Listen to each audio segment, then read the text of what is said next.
Today I want to talk about a really unique motor yacht that was built in Sweden on the eve of World War II in 1939. It's called United Spirit. At that time it was dubbed the fastest yacht in the world and it held that record for 30 years. The pedigree of this yacht is fascinating. First, a few specs.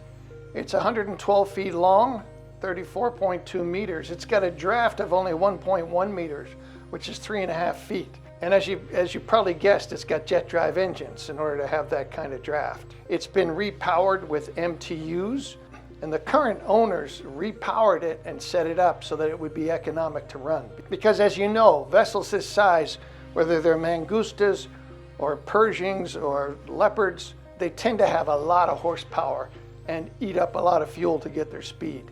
That's not the case with this vessel. It is set up to give you a really solid 24, 25 knot cruise using very little fuel. The shipyard that built this yacht was actually a commercial shipyard. It had the distinction of being the largest builder in terms of gross tons in the 1930s in all of Europe. So it was a very capable builder. In the original build, it had triple 12-cylinder Rolls-Royce Merlin engines, delivering over 3,000 horsepower.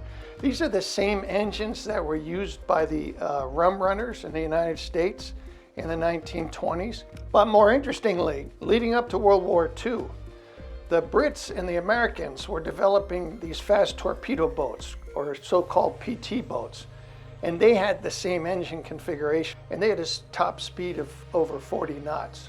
I gotta believe that the Swedes were trying to get in on that. But as it turns out, United Spirit is the only model in this kind of series and this kind of speed range that was built by this shipyard. So I look at this yacht as a really well-restored classic yacht in the same way that you might consider a 1930s vintage Bugatti. It's a restored classic. As part of its history, in addition to being the fastest yacht in the world, it also was a fixture in the Monaco Harbor in the 1990s as a sought-after charter vessel. And that's where I first saw it when I was working there for Camper Nicholson, and we represented this yacht for charter. It had a devoted clientele that included some very well-known royals from Sweden. So the evolution of United Spirit from 1939 to 2025, you can see immediately here that the flybridge was added. And this is a good-sized flybridge with a radar arch. And also basically everything aft of the pilot house there. The large windows. The Eurotransom has a hydraulic passerelle that also serves as steps coming up from the swim platform when it's in its closed position.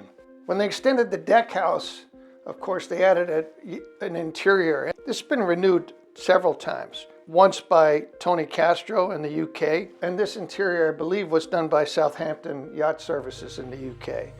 But one of the biggest changes in the evolution of this hull was the repowering.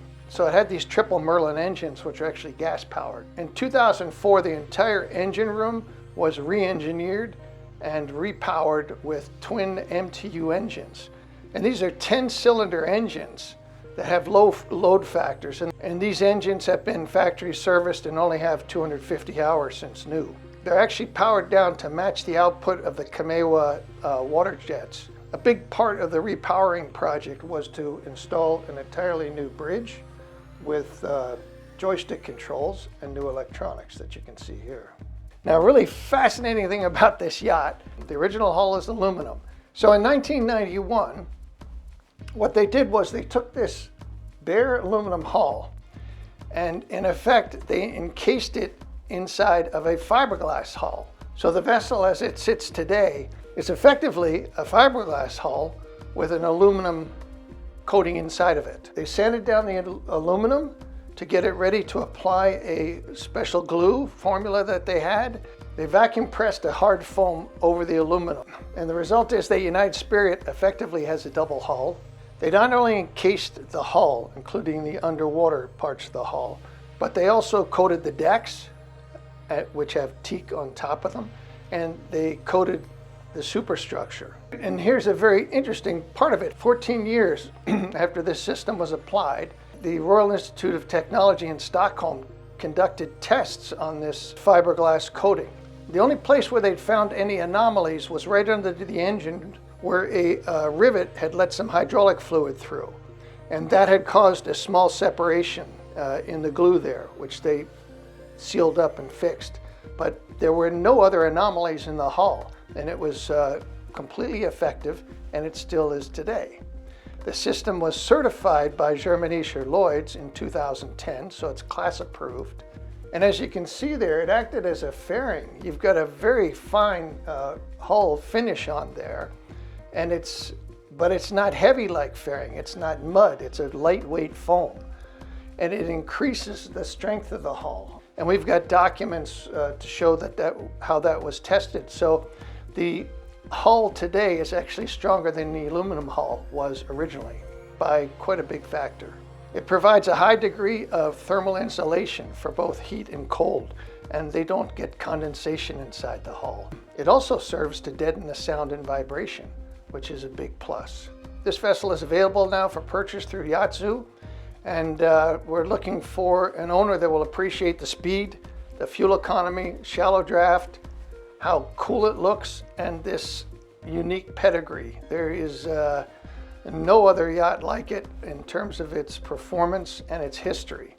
And we'd be very happy to show it to you or send you more information, so just get in touch.